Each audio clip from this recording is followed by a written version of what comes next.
Buongiorno a tutti, Fiorello Terzariol, tecnico del Condifesa di Treviso Vicenza e Belluno. Oggi facciamo due paroline molto veloci per quello che riguarda l'uso di prodotti fitosanitari nell'annata 2021, ovviamente per il settore viticolo. E arriviamo subito al sodo per quello che riguarda la revoca che sarà effettuata dal 4 gennaio 2022 del Mancozeb, della sostanza Mancozeb,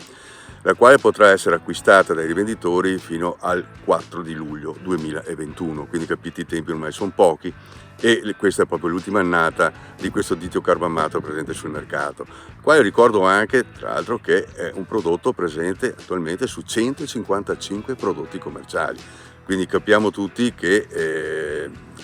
togliere una sostanza attiva di quel genere potrà comportare qualche sbagliamento per quel che riguarda la difesa fitosanitaria, soprattutto per quello che riguarda la peronospora, anche le scoriosi, black rot e non dimentichiamo che sta arrivando anche l'antracnosi e quindi la mancanza di un supporto, di una munizione come il Mancozeb, qualche problemino lo potrà creare. A proposito di revoca vogliamo ricordare anche che intanto ci sarà il forum fitoiatrico presente anche quest'anno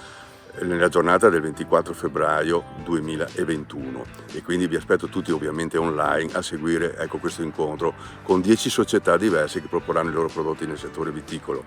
Ricordo anche che per il discorso delle revoche anche nella nostra applicazione Body abbiamo a che fare con una pagina che riguarda di poter entrare nell'archivio del Ministero della Sanità e vedere i prodotti se sono ancora presenti, magari quelli che dovrò utilizzare, oppure se non ci sono più vuol dire che sono stati revocati, quindi massima attenzione, approfittate anche di questa applicazione. Un altro prodotto che sarà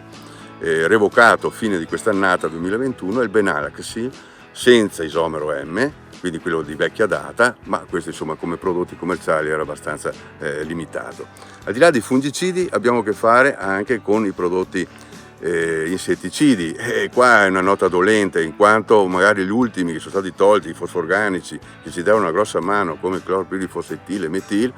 di novità, di grandi novità non è che ne abbiamo in quest'annata o penso anche nelle prossime, quindi ecco che qualche fastidio e qualche difficoltà si avrà nella difesa contro le popolazioni di vari insetti.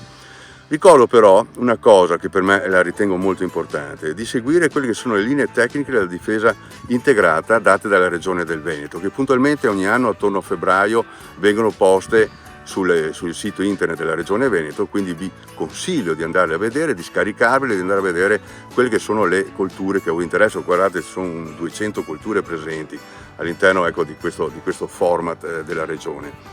Delle linee tecniche possiamo seguire la parte della difesa integrata e la parte di intervento agronomico. Ovviamente queste sono obbligatorie per chi segue e chi vuole la certificazione Sistema Qualità Nazionale di Produzione Integrata, SQNP, però vi consiglio a cuore aperto di dare una letta, di fare una lettura anche di quelle che sono le caratteristiche principali di queste linee che danno quella che è una proiezione della difesa fitosanitaria da applicare anche in quest'annata 2021 e quindi di fare una buona difesa e di ottenere un ottimo prodotto. Questo è tutto, non voglio allungarmi di più, vi auguro una buona giornata e naturalmente buona salute a tutti.